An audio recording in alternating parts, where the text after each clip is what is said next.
Volleyball বাংলাদেশে এই খেলাটির জনপ্রিয়তা থাকলেও এই খেলাটির উৎপত্তি কিন্তু এদেশে নয়। এই খেলাটির উৎপত্তি সুদূর মার্কিন যুক্তরাষ্ট্রে।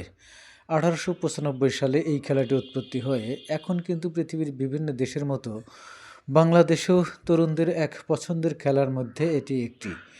এই খেলাটি বিশেষ সিজন অর্থাৎ শীতের সিজনে কিন্তু এই খেলাটি আসলে বেশি খেলা হয়।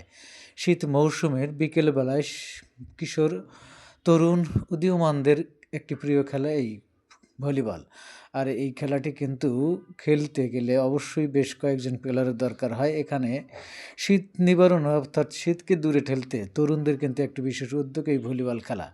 আজকে সেই ভলিবল খেলাতে কিন্তু মেতেছিলাম তরুণ আর কিশোরদের সাথে। সুপ্রিয় দর্শক, এই খেলাটি বাংলাদেশের অনেকগুলো খেলার মধ্যে একটি জনপ্রিয় খেলা।